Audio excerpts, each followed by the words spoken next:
Zhang Mei stood in the middle of her cramped kitchen, staring down at the coffee machine with a mix of irritation and disbelief. She had tried pressing the button 3 times already, and each time, the little machine made a pathetic gurgling noise that sounded more like a sick cat than the high-end espresso maker she had splurged on 2 months ago.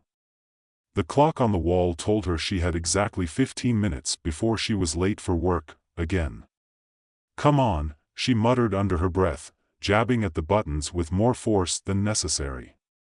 "Why does this thing always break when I need it the most?" Her apartment was a mess of cluttered shelves, abandoned takeout containers, and half-read novels. A perfect reflection of her life, really. Disorganized, but in a charming, I-know-where-everything-is kind of way, or at least, that was how she liked to justify it.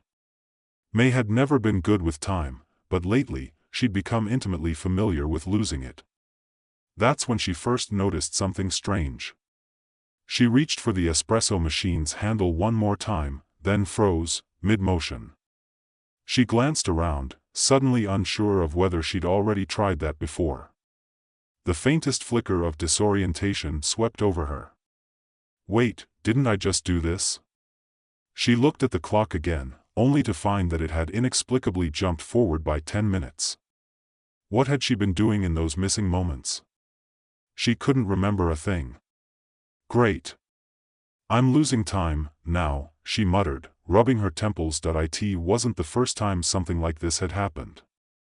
A few days ago, she had misplaced nearly half an hour, wandering around her apartment like a confused ghost, only to find her laptop open to a half-written email she didn't recall drafting.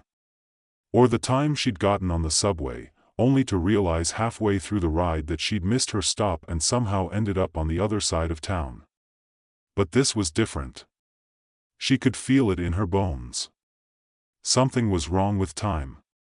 With a defeated sigh, she gave up on the espresso machine, grabbed her coat, and rushed out the door, already late for her job at a small PR firm.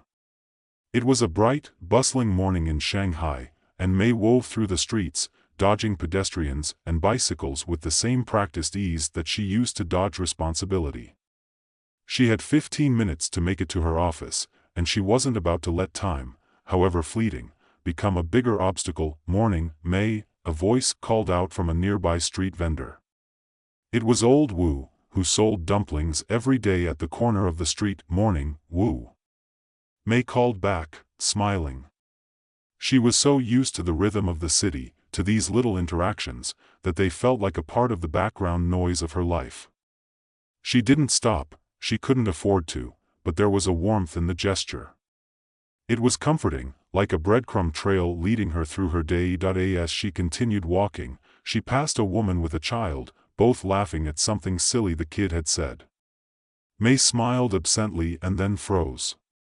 The moment she saw them, a strange wave of memory crashed over her, so intense, so vivid, that she almost stumbled in the street. She knew these people. She could see their lives, hear their thoughts, even feel the momentary happiness between them. But how? Wait, that didn't just happen, did it? She shook her head, confused.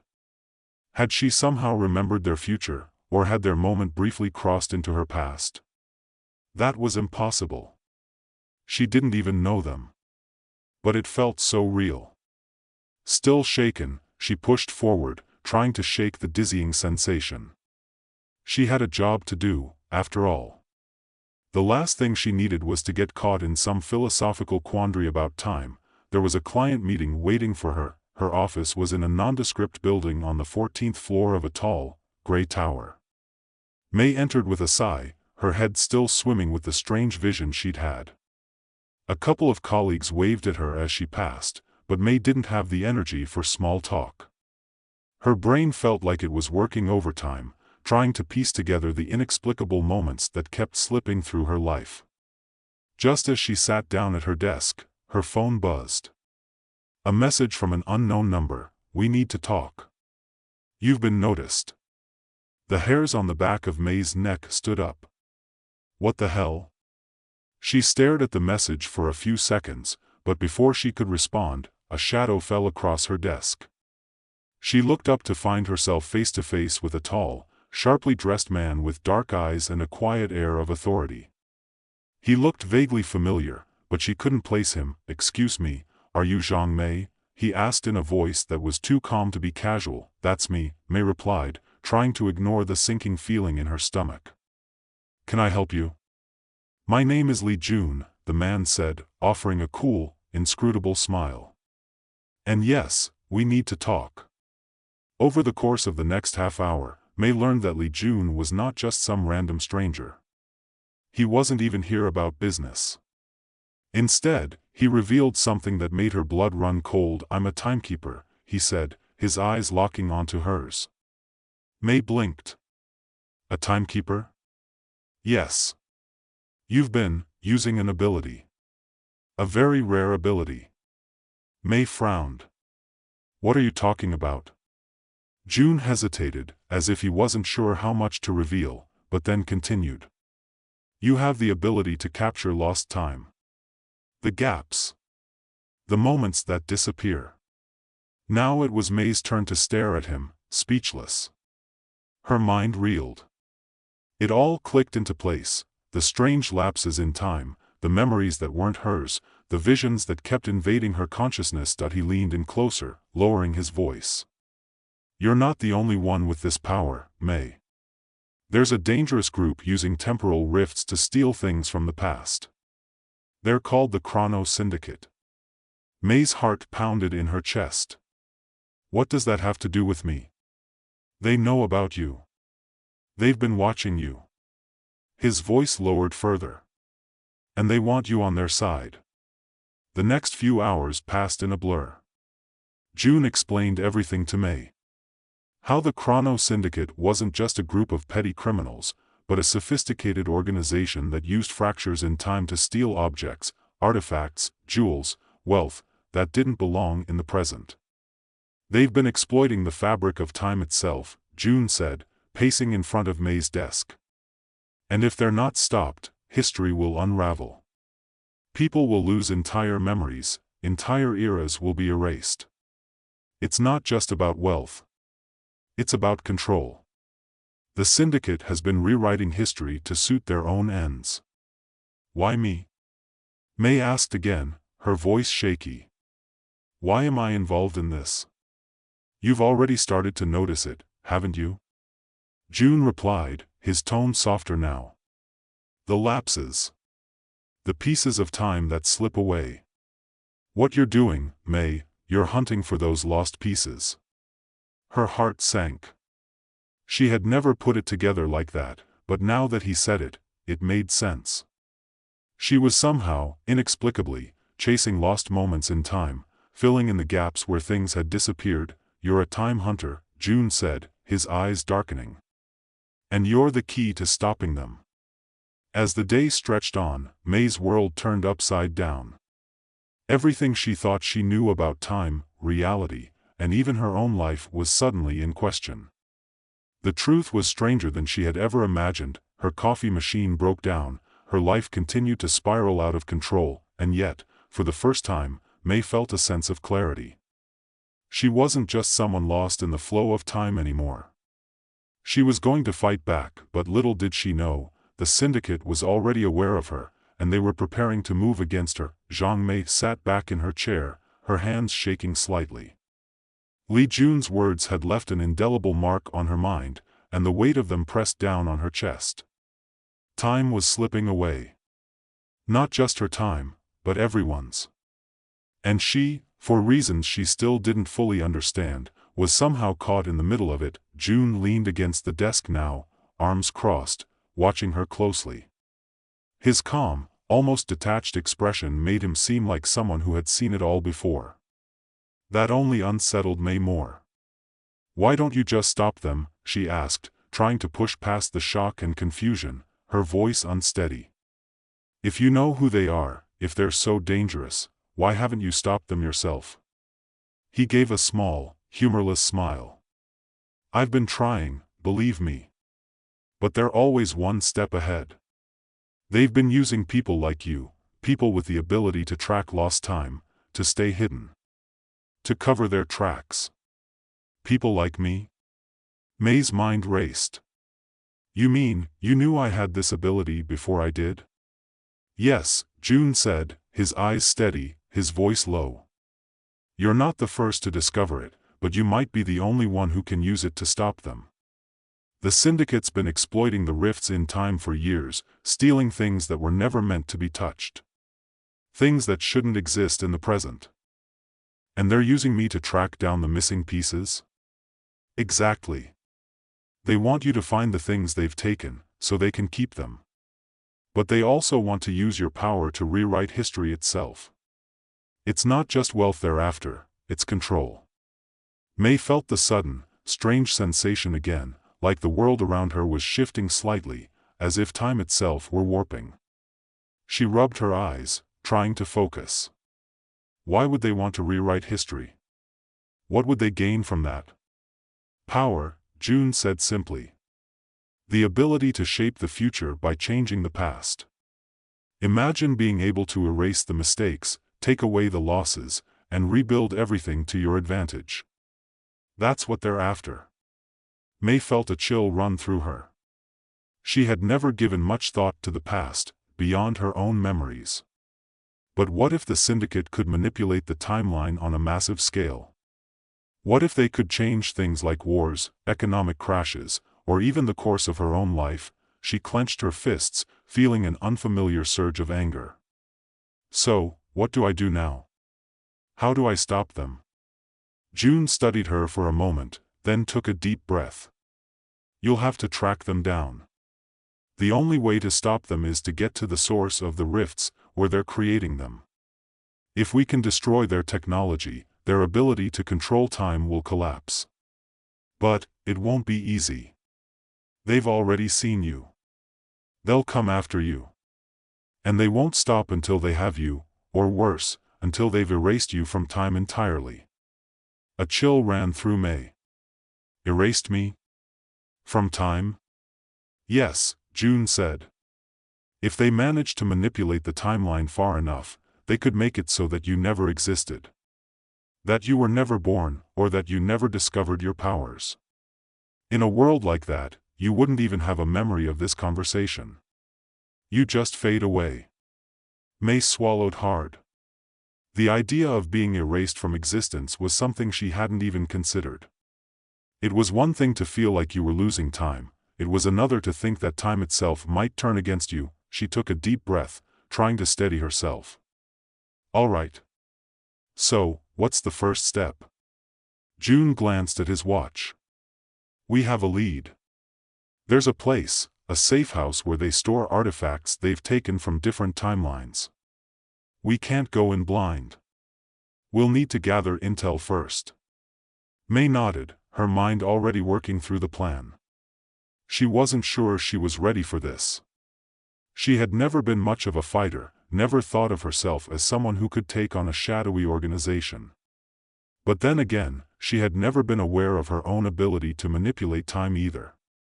There was a lot she didn't know about herself, about the powers she was still learning to control. I'll need a little time to prepare, she said finally. Take all the time you need, June replied, his tone unchanging. But remember, they won't wait for you. If we're going to take them down, it needs to be soon. As June left her office, May sat there, trying to process everything. The fact that she was even having this conversation was absurd. Less than a day ago, she had been just another overworked PR assistant, struggling to make her deadlines. Now she was somehow involved in a battle over the very fabric of time. Her phone buzzed again, pulling her out of her thoughts. You've been noticed. The same message from earlier. She stared at it for a moment, feeling her pulse quicken. This was real. And it wasn't just some abstract concept. People, dangerous people, were already hunting her. She didn't have the luxury of waiting. She stood up, grabbing her coat. She needed answers. And she needed them fast. May's feet moved quickly through the bustling streets of Shanghai, the constant hum of traffic and chatter surrounding her. But the city felt different now. Every step she took, every glance she cast over her shoulder, made her acutely aware that time was slipping away from her, like sand through her fingers.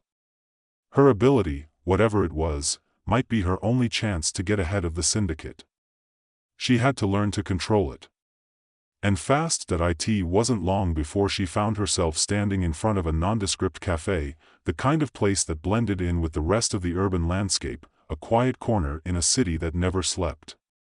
This was the place where June had told her to meet him. She stepped inside, scanning the crowd for any sign of him, and then she saw him, leaning against a window, his arms folded, eyes scanning the room with that same calculating look she had seen earlier. "June," she said, walking up to him. "What's the plan?" He stood up as she approached, his gaze never leaving her face. "The syndicate has eyes everywhere. We need to be careful." She nodded, feeling the weight of his words. "What do we do?" "We follow the rift," he said, his voice low. "The one that opened near here last night. I think it's a doorway to their safe house. If we can trace it back to the source, we might be able to find out where they're hiding. But we need to move quickly. The longer we wait, the harder it will be to catch up." May felt her heart race. "And if we don't make it in time? Then we'll have to hope they haven't already found us," June said, his eyes hardening. They stepped out into the streets, moving in sync, the city's pulse matching the rhythm of their steps. May's mind raced as they walked. Her thoughts bounced from one fragment of the mystery to another, each piece adding a layer of urgency. As they moved deeper into the city's labyrinthine alleys, May felt the world shift again. The air felt thicker, charged with something she couldn't quite place. She reached out instinctively, focusing on the sensation of time. There was something there, just beyond her reach, a rift, a moment suspended in midair, where the past and present collided. "Do you feel it?" she asked June, her voice barely above a whisper. He nodded. "It's close. We're almost there." They rounded a corner, and suddenly, the ground beneath their feet seemed to ripple. May stopped dead in her tracks, her breath catching in her throat. She could see it, feel it, the faint, shimmering outline of a temporal rift, stretching into the air like a tear in the very fabric of reality itself. "That's it," May said, her voice trembling. June didn't hesitate. "Stay close. And don't try to do anything until we know what we're dealing with." They stepped forward together, and as they did, the rift widened, revealing a darkened passageway that seemed to pulse with the weight of lost time. "This is where it ends," June murmured. May nodded. And for the first time, she felt something else besides fear. She felt ready. The passageway shimmered before them, like a doorway made of liquid glass, bending and twisting reality in unnatural ways. The air around it hummed with an energy that felt almost alive, as if the fabric of time itself was breathing, pulling them in. May's pulse quickened, and she instinctively stepped back, but June was already moving forward, his face set with determination. "Stay close," he murmured, his voice calm despite the palpable tension that hung in the air. May nodded, though she wasn't sure if it was to reassure him or herself. The rift was like a hole in the world, a place where time fractured and split in strange directions. If this was where the Chrono Syndicate operated, then this was where they would face them, head-on. With a deep breath, May followed June into the rift. The moment she stepped through, everything changed. It wasn't like walking into another room or another place, it felt as if they were walking into another time. The air shifted, colder, thicker, and the city sounds faded into an eerie silence. Around her, the world seemed suspended, as though time itself was holding its breath. The walls of the passageway stretched endlessly, their surfaces undulating like ripples in a pond, as if the rift was a living thing, constantly reshaping itself. May's mind raced as she tried to make sense of what she was seeing, but nothing made sense. Nothing had made sense since June had found her. She looked at him. His face was hard, eyes scanning the passage ahead with practiced vigilance. Despite the uncertainty of their surroundings, he moved with purpose, unfazed by the unnatural world around him.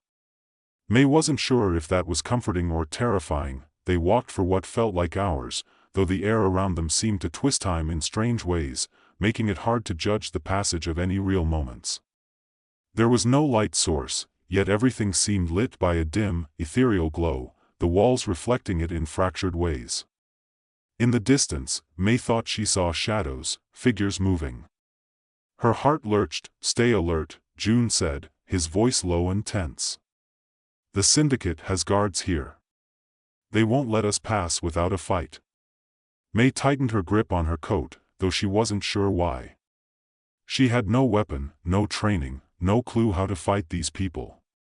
All she had was the strange, new ability to feel time, the rifts, the distortions, the lost moments, but that didn't feel like enough. Suddenly, the air shifted.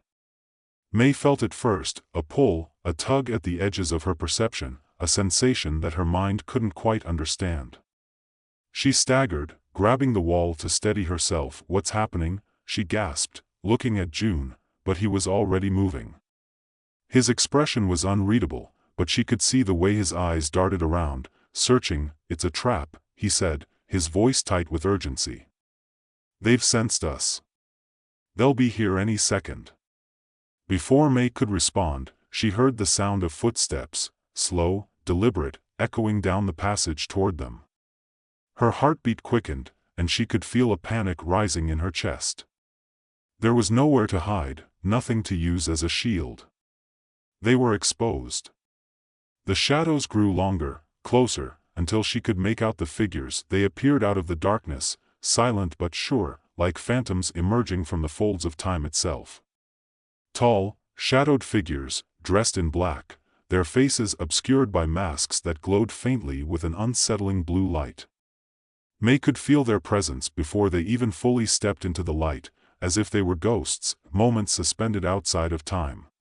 Time had no meaning to them, they were like a part of the rift itself. "Stay back," June warned, his hand moving toward something at his belt. A weapon, May assumed. But it was too late.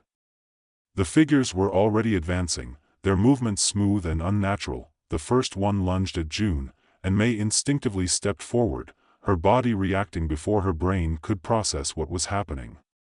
Time itself seemed to twist, as if her mind briefly paused, allowing her to see what would happen next. The figure's movement slowed, the momentum of its attack stretching out like a rubber band pulled too tight.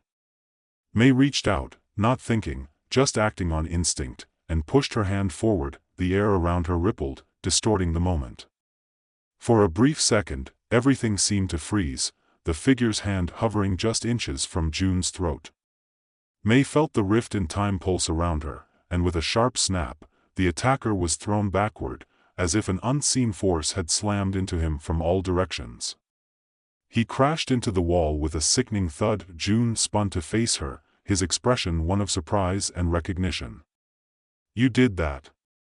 May stood frozen, the shock of her own action still reverberating through her body. She hadn't meant to, she hadn't even known she could do that.